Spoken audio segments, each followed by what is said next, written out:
the name The Clash, I mean, really at this stage, you know, people sort of bandy names around saying we were called the Heart Drops or stuff like that. We were never called any of those names. There were names that were thrown up and shot down. You know, none of them stayed. There's a Psycho Negatives or whatever, you know. But really, the Clash really come out of just looking at Evening Standard, really, and it just sort of, I don't know, it had a bit of style, flashness to it, and you know, I suggested it, and everybody liked it except Keith Levine, and mind you, Keith didn't like White Riot, so obviously there was going to be a parting of the waves, you know. Guy Stevens was really great. He made me feel really at ease, and you know, it's like if I played wrong notes, he didn't care. It's like, where's that story about doing Brand New Cadillac, and I came back and I said, oh, I made a mistake on that. And he said, it doesn't matter, it's great. And, you know, we'll be playing, I think we played Death or Glory, and he just lost it. And he ran into the room, picking chairs up, smashing them against the wall, and we're thinking, God, he's gone mad, we're still trying to play the song. And he just went insane. And then another time we was doing another song, we looked over in the control booth, and there's two grown men wrestling over the mixing desk. We look closer, and it's like guys wrestling with Bill Price. And there's this record that's been held up, and they're fighting over this record. And we came in to find out what the problem was. And Guy was trying to put on this Manchester United against Arsenal live record. I suppose he was trying to sort of get some enthusiasm going in the situation. I don't know, he was like really, he liked to get a mood going in the recording studio, and that's what he was trying to do. And we was in the middle of a song, and Bill's trying to keep the song going, and Guy wants this record on, so there's like rolling about of adults and stuff, you know. Me and Joe we'd done a show at the Apollo in Glasgow, and I think we weren't aware of the situation that there was a running battle every week between the audience and the bouncers. And so we had a lot of problems because the bouncers beating up the people, and we're trying to stop the situation, unaware that it was a running thing, it was normal. And I think what happened is that the bouncers turned on us, so we had to barricade the door. And we got out through the back, and through the back street, I remember some characters came up and started having a go at Joe, saying that he'd let them down, you know, because of the violence and stuff. And Joe, in frustration, threw a bottle on the floor. And next minute, police arrived from nowhere, grabbed him and dragged him off into the road and started pulling him around. And I don't know, that annoyed me because there's all these blokes just pulling this guy around. So I leapt over and threw myself on top of Joe to protect him. And then I got dragged off, so there's a big sort of scuffle, and we get dragged off to separate cars. And I remember being pulled in the back of the police car, and the cop saying, where are you from? And I said, oh, I'm from London. He went, gah, well, this is Glasgow. And the next minute, we're dragged into the police station. I was dragged by the handcuffs, literally just dragged in, and Joe was there. And we sort of sidled up with each other. And they were going, oh, they must be gay or something like that, because, you know, we're sort of like leaning on each other. And there's other kids, there's all row going on behind us, all kids from the show being dragged in, and they saw us there.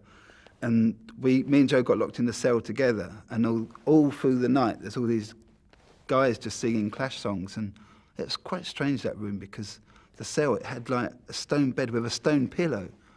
But what was really good is because we had these Clash trousers that had so many zips and pockets, the police lost patience searching our pockets, and Joe had some speed on a bit of paper, and so we licked that and stayed up all night.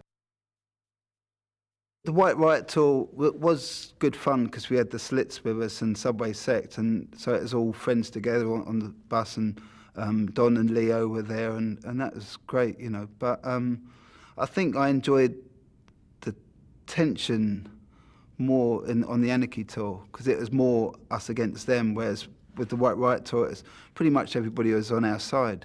Then again, I remember playing in Scotland, and then after we'd come off stage, one of the road crew said, oh, come out, you've got to see this. And we looked on the backdrop, and there were about 20 darts sticking in the backdrop, which were obviously aimed for us, which was a thing that was going around in the football crowd. People were throwing darts at football players and stuff from the audience, you know.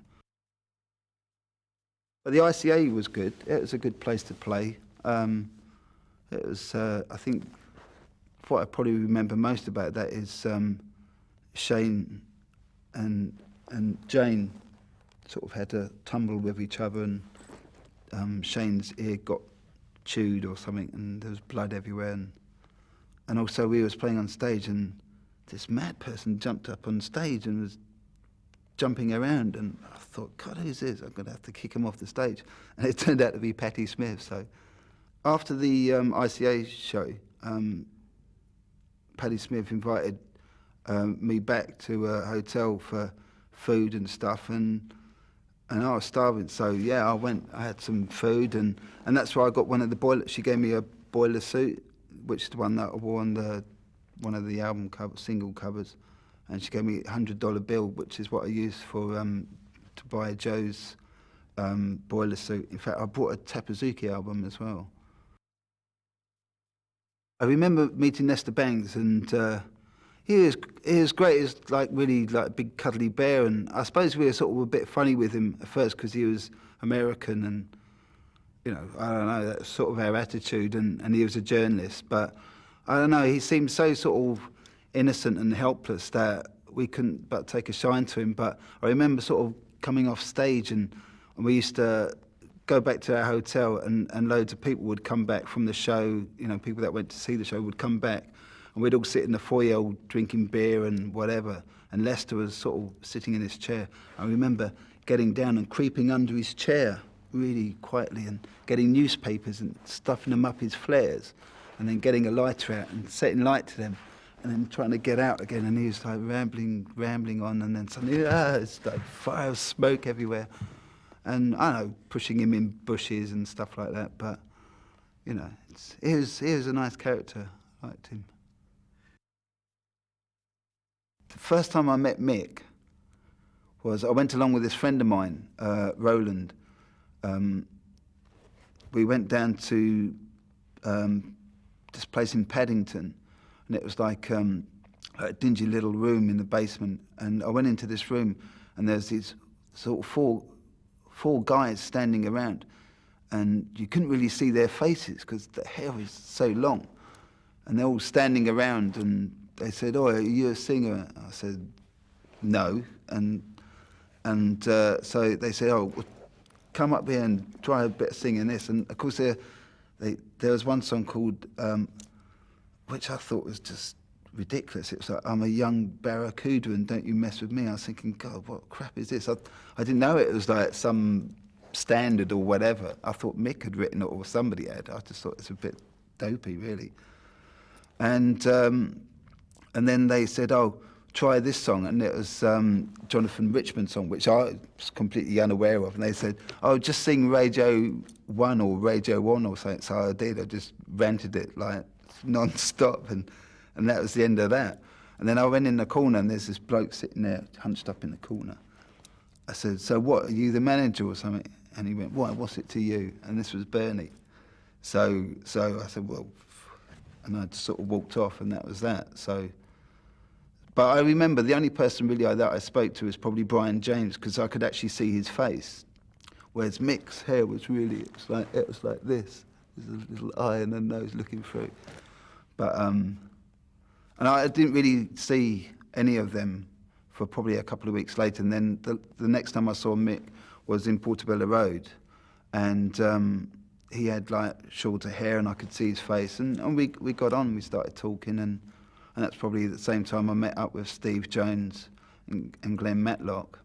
I really liked Jonesy a lot, Steve Jones, because he sort of just reminded me of my friends from when I was living in South London. You know, we was at the bar and having a drink, and he couldn't be bothered to go to the toilet, so he just pissed on the floor, which was like, I thought, yes, that's so funny.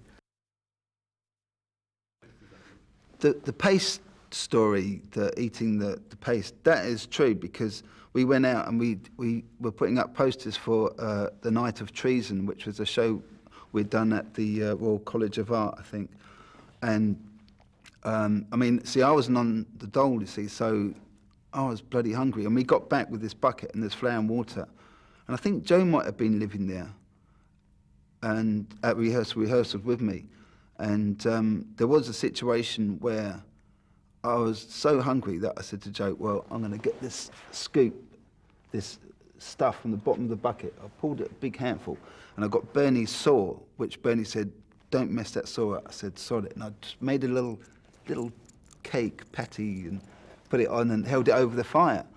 And it cooked, and I ate it, and, well, I was hungry, but, but nobody else wanted it, I suppose. But I don't care. I'm the one that ate, and they didn't, so. We had a situation, there's a story about me dressing up in a rabbit outfit. Well, what that is we was with Black Hill, which is a management company. They were sort of doing Ian Jury and stuff. And they were so boring. They were like smoking spliff all the time. And I said, well, I'm not going to any meetings unless you get a rabbit outfit.